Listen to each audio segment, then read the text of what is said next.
All right, folks, so right now I'm setting up this banjo, and one question that I get asked a lot is, how tight should the coordinator rods be on this side, on the heel side?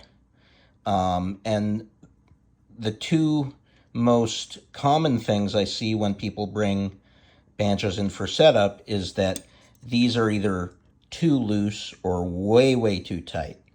So the problem is when you have it too loose, the heel is not going to be solidly attached to the pot, so you're not going to get as much, vibration and sound transfer going through everything. If they're too tight, you're going to stop the rim, right here from vibrating, and it's not going to sound as, big and warm. So basically, right now, I just loosened them. So right now they're about as tight as I can make them with my hands. So that's the first step. Once you have the neck back on, you just make these rods as tight as you can with your hands.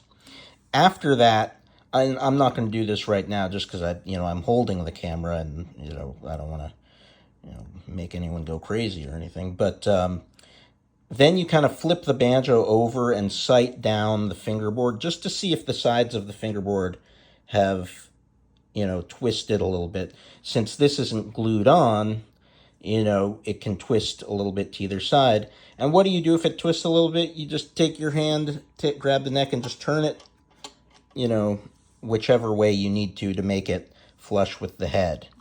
And not flush with the tension hoop, because sometimes the tension hoop will be a little crooked. So if you want to get it really on right, you want it to be same as, level with the head, or, same parallel, rather, to the head. So once you get these hand tight, what you do is you take a nail or this, and then you just put it in the hole. And how tight do you go past hand tight? Just this. About a quarter of a turn. That's it. Or was that a quarter of a turn? I don't know. Maybe. But so literally just like snug it up that much. That's all you need. And then with these, you do the same thing. You just hand tighten them. And then you take, where is my wrench?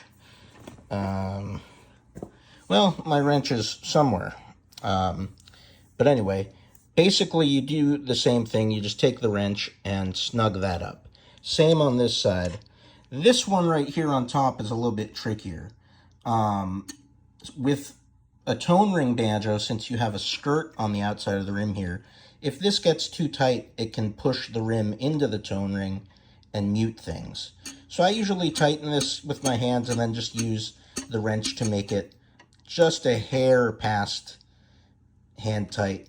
But some banjos do like it a little tighter than that. So this one you can kind of experiment with. And so once you do that, once you put the strings on, tailpiece on, the banjo should respond a lot better. It should sound bigger and warmer and cleaner. And yeah, there you go. Have fun taking apart your banjos, everyone.